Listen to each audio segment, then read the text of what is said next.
From Peoria, VideoMax Limited presents Midstate Magazine with your hosts, Tony Heredia and Debbie Hasselbacher. The Midstate News with Matt Wetterston and Greg Toth with the Midstate reporting team. The Sporting Life with Christine Cisco. State of the Arts with Ashley Cassie. At the Movies with Danielle Sanz. And Melody Esley takes us about town. Stephanie Watson takes it to the streets. Our Croatian diary belongs to Christina Juke. Katie Lee brings us spiritual savvy, and Hagain Patayo means let's eat. Now from America's friendliest city, Midstate Magazine, with your hosts, Tony Heredia and Debbie Hasselbacher. Take it, kids.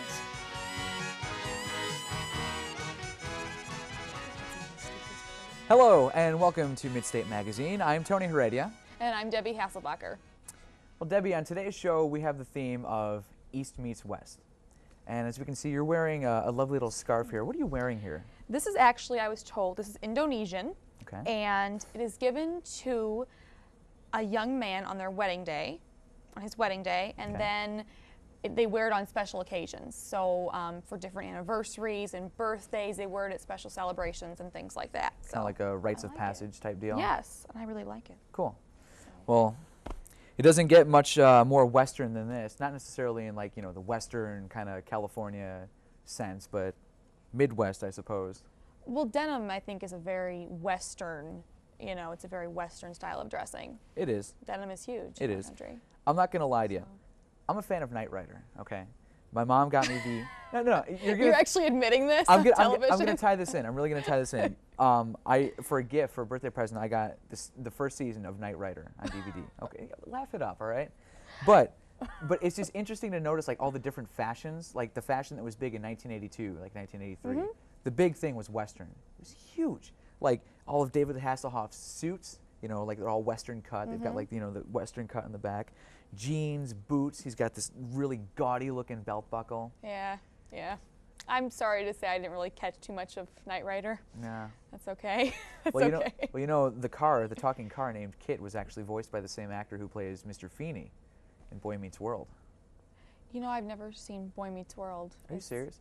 What about Dustin Hoffman's father in The Graduate? Okay. You know who that is? Yes. The very prim, the very proper.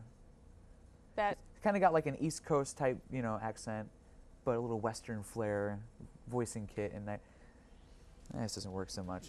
Well, you know that a couple years ago they brought back like the Western style. Madonna brought it back in one of her music videos, and all of a sudden they had the cowboy hats, and the big thing was to put like your, you know, your initial in rhinestones like on your belt, and the big belt, you know, gaudy belt buckles came back. And hey, you know what? It's time for lunch. I think we should go and see what's up to eat. Let's eat. Let's eat.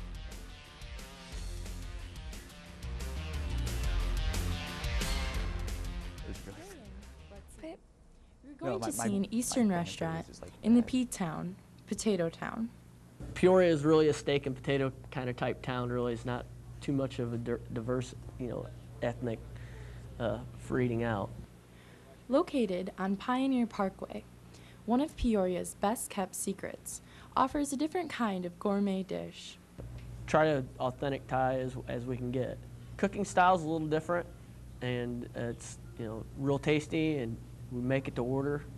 Probably healthier cooking style, and you know.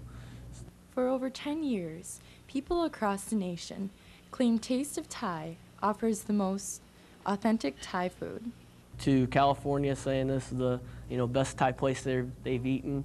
Have some people that have been to Thailand and said this is even better than the food they've eaten there in Thailand. Ian's father, Jim, is native Peorian. His mother, a native of Thailand. My parents own the restaurant. It's my mom and dad, Jim and Chit, and they live in Pekin. My mom's from Thailand. My dad's from Peoria here. Dan prepared their specialty appetizer and two main dishes for us. Dinner. Pad Thai. The Pad Thai, which is a noodle dish with bean sprouts and onions. You go to any Thai restaurant, you should have Pad Thai. It's pretty standard. Stir fry. Stir fry, you know, basil or stir fried ginger. We have curries. And summer rolls. Appetizers like the summer rolls here aren't deep fried or anything. They're fresh vegetables and stuff like that. So It was the most delicious dish I've ever eaten. This is some of the best food I've ever had. While the best thing about Thai's food is the spiciness, don't worry. Taste of Thai is available for dine-in and carry-out. For Midstate Magazine, filling in for Cassie Hamilton, I'm Dawn Hodorowski. And now, it's dinner time. With one thing, you know. Wow, that looked really good. And Dan did. Aerosmith looked like he was making some tasty food. It's wonderful. Great. So, Mr. Knight Rider has something on his head. Mr. Knight It's Rider, yeah. quite entertaining. well, I'm taking a bit of clothing from the East and kind of continuing the Eastern tradition of, like, you know, martial arts. Bandana, you see. It's a bandana. Okay. Okay. All right. Is that working for you? It's working for me. Okay. It's working for me. I apologize. So you are Jewish. Yes, I am. You are. Yes. What can you tell us about, like, because we just saw the Let's Eat segment. Okay. Well, as far as Jewish cooking goes, my family is not Orthodox. Hold that thought, because we have Christina Chuk. She's our Eastern correspondent, and she's got a diary for us. So let's check out Christina Chuk's diary.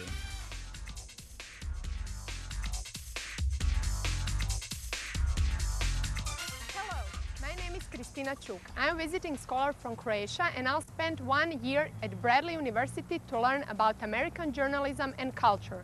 In my segment called Croatia's Diary, you will have unique opportunity to learn about differences between American and Croatian culture and customs. But first, here is a little story about my country, Croatia. Croatia is a small Mediterranean and Central European country and has about 4.5 million of inhabitants and surface of about 55,000 square miles. This is a land of great diversity of regions, from mountains and lowlands to coastal and continental. National parks are most attractive part of rich natural heritage. Croatia is a land of 1,000 islands and it's most known with the Adriatic Sea. World-known city is Dubrovnik, rare pearl of cultural heritage, which is under UNESCO protection and in top 10 most beautiful secret destinations by New York Times. Today we are talking about differences between Croatian and American students and differences between customs in communication. We have two students who will tell us about their experience in foreign country.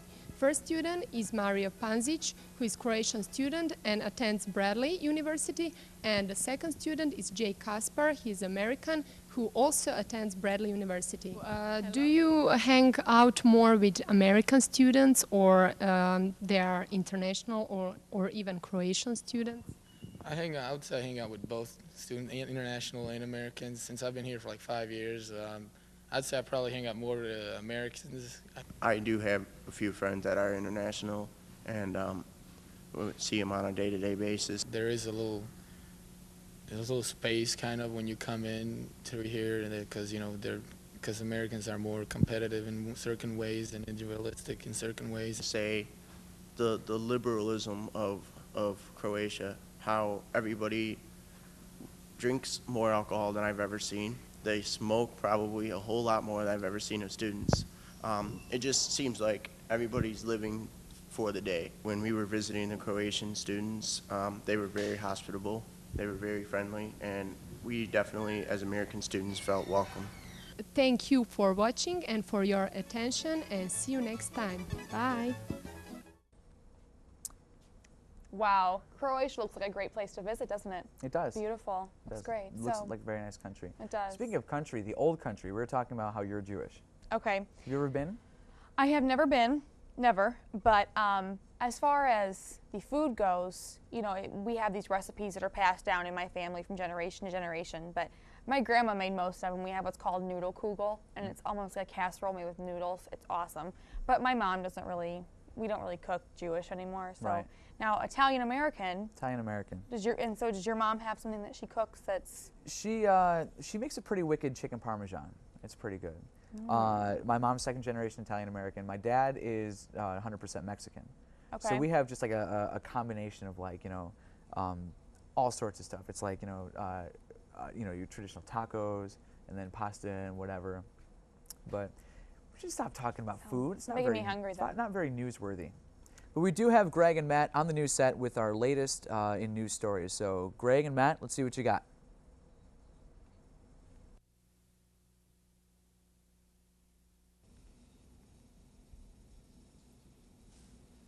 Hello everybody and welcome to this week's edition of Midstate News. I'm Greg Toth. And I'm Matt Wetterston. After years of planning, downtown Peoria may finally be seeing a new addition to its riverfront. Lakeview officials are preparing to build a $65 million regional museum on Peoria's old Sears block.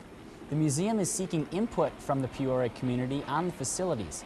Proposals for the museum include a streetscape where visitors can walk back in time to Peoria's vaudeville days. Other exhibits include an African American Hall of Fame and an Art and Science Plaza. Artist renderings for the museum's exhibitions are currently on display at the Lakeview Museum. In other construction news, work continues on Fayette Avenue in Peoria between Adams and Glendale. Riverfront Park under the Murray Baker Bridge will be closed starting late September, although pedestrian walkways will stay open. Authorities encourage motorists to try alternate routes such as I-474, Illinois 29, or Route 50. The $400 million project is scheduled to run through 2006. Well, it's that time of year again, and the annual Alzheimer's Walk is just around the corner. This year, the walk is scheduled for October the 3rd at 2 p.m.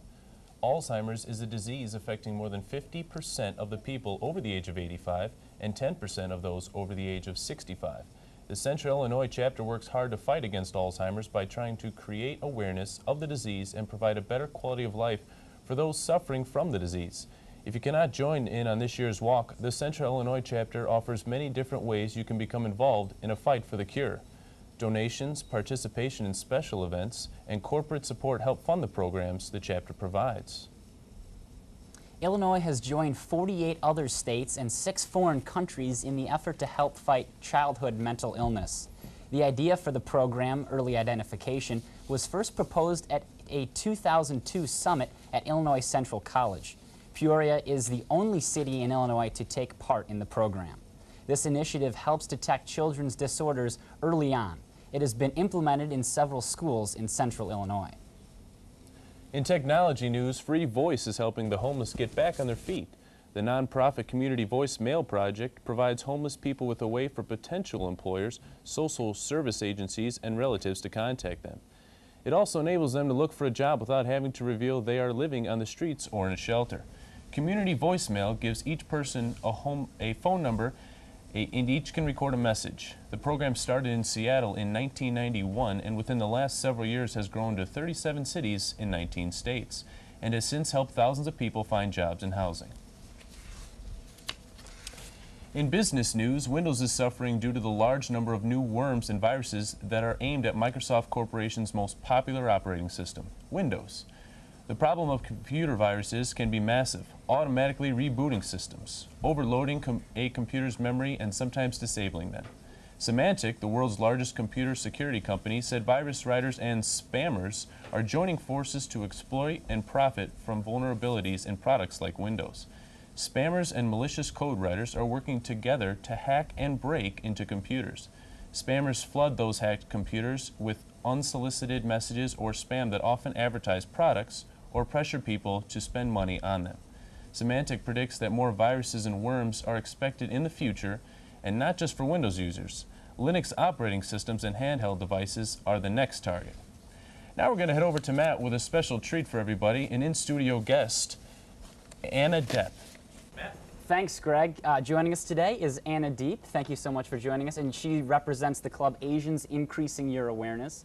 It's an up-and-coming club on Bradley's campus. When did Asians Increasing Your Awareness exactly start? During last year, I founded the organization. And why did you want to create this organization?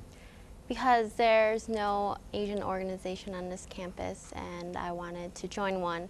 Since there wasn't one, I was suggested to start one. So the club is called Asians Increasing Your Awareness. What awareness are you exactly increasing for people at the Bradley campus, or is it the Peoria area? Or? Well, right now we're just focusing on increasing the awareness of the campus, and then in the future probably the whole Peoria area. We want to increase the Asian heritage, the culture onto campus, so all the students are aware of it. What have you done in the past last year? Were there any events that you had planned?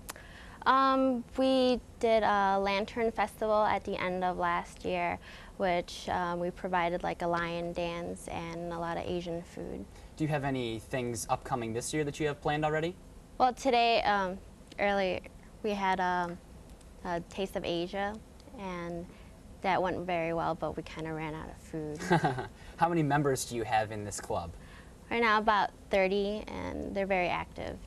Do you feel that Bradley's a very diverse school? It's working on it, I think, because the Asian community is about 1% of the population in the school. Well, Anna, thank you very much for joining us. This is Anna Deep from Asians Increasing Your Awareness, an up-and-coming club on Bradley's campus. Now we're going to send it back to Greg and the news desk. Thanks, Matt.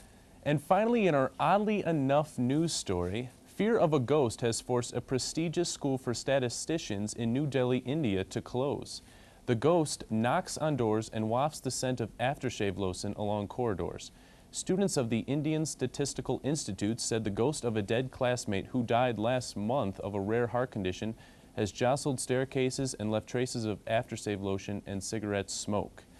Well, that's it for this week's edition of Midstate News. I'm Greg Toth. Back to you, Tony and Debbie. Thanks, guys. Debbie, you and one of our producers, Katie Lee, actually had a chance to walk past. Was it Taste of Asia? We did. We wanted to go. It looked so amazing, and we went to get in line for the food because it looked really, really good. And the line started in Olin Quad. That's where it all was, and it probably, I mean, it was going toward Bradley Hall. Right. I mean, it was at least 7,500 people in line. That's awesome. And so what we did was we didn't have time to wait in line, so we walked around and looked at some of the posters they had, and they were beautiful posters. So. And it looks like our interview guest Anna said that they ran out of food because there were so many people there. Asian food's pretty good. It is, and it looked really good. I like it did. So, you know, one of the other things that we have, you know, around campus is we have lots of dancing groups. You know, ethnic groups that like to exhibit the art of dance. And I know there's like you know, there's Orchesis, and there's, you know, the dance team, and they have like a hip hop dance club and stuff like that too. And she just talked about the lion dance. Right, the lion dance. But also in our studio today we have Ashley Cassie, our State of the Arts host, and she has a group of Asian dancers, belly dancers, I believe. Belly so dancers. Let's check it out.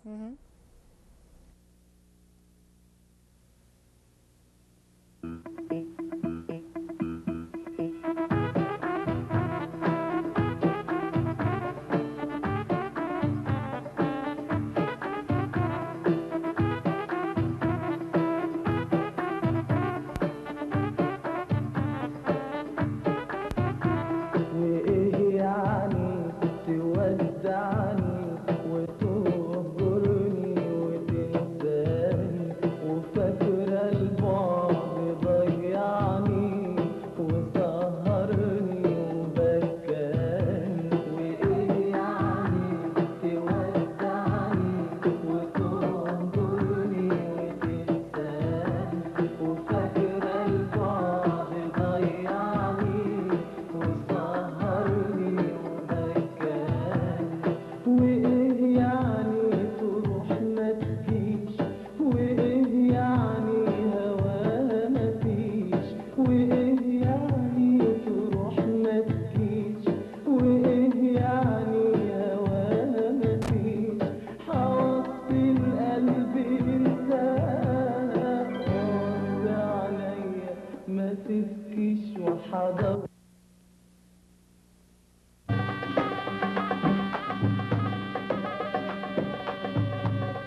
a liberal arts major in college. I didn't speak a second language. What could I? What could I offer the Peace Corps? The answer surprised me. I served in South Africa teaching HIV/AIDS awareness. Working with my students in Nicaragua was a great experience. We taught each other a lot about our countries and cultures. This is the Peace Corps today. Redefine your world. Join the Peace Corps. Apply now at peacecorps.gov.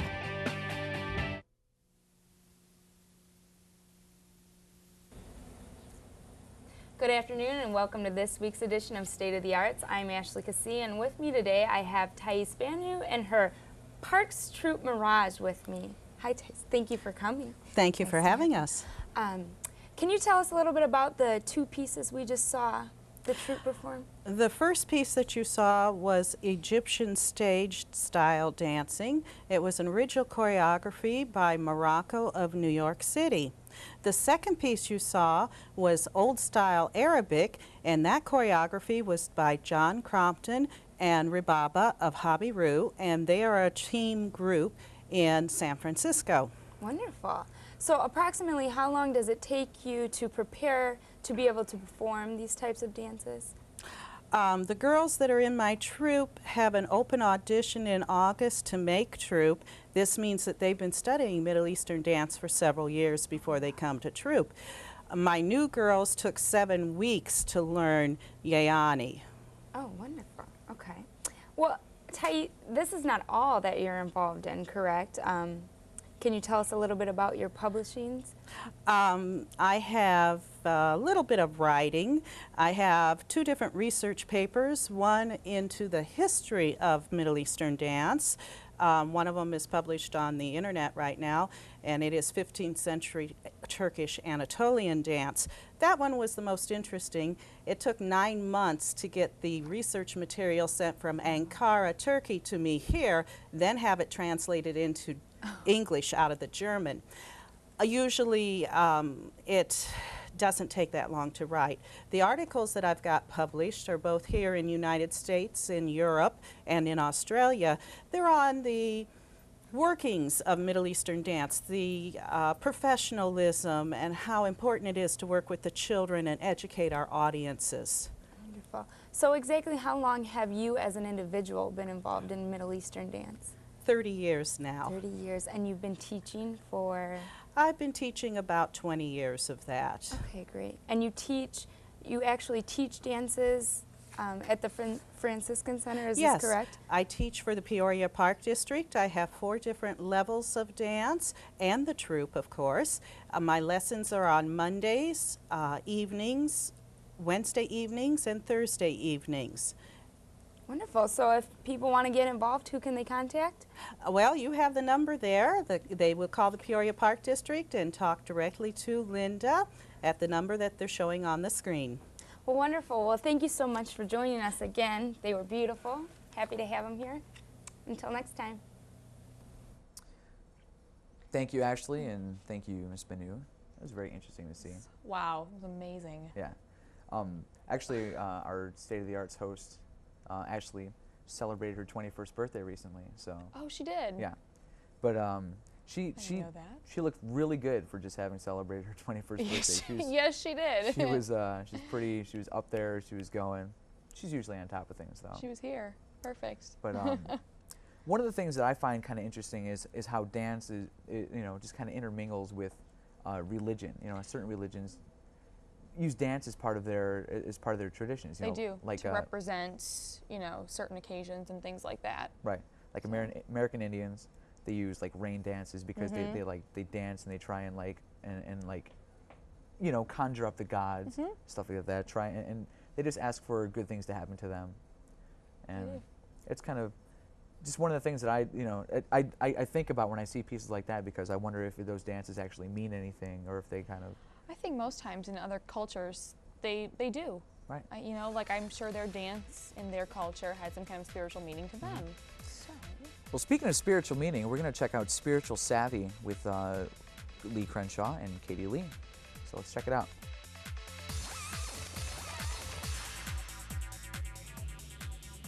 Hi, I'm Katie Lee, and welcome to Spiritual Savvy, a new segment of Midstate Magazine, where I'll be exploring the different religious faiths of Central Illinois. Today I had the privilege of speaking with Sunim Chung Hae, a monk of the Zen school of Buddhism, who shed some light on this Asian religion.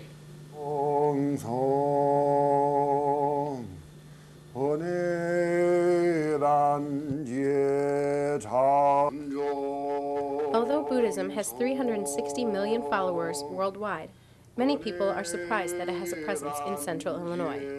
Buddhism is a non-theistic religion. In that sense, it is not a religion at all, but a practice and way of life. Chung Hae elaborated that Buddhism is not just something you do on Sunday mornings, but rather something that permeates all aspects of life. Buddhism devotes thinking to understanding one's feelings and desires and controlling them through power of will. The general purpose of Buddhism, and the reason that meditation is such a prominent part, is to find clarity, find out exactly who and what you are, and how you can perform good in the world. Chung Hae showed me the basic posture for meditation and some thinking exercises to help me perceive things more clearly.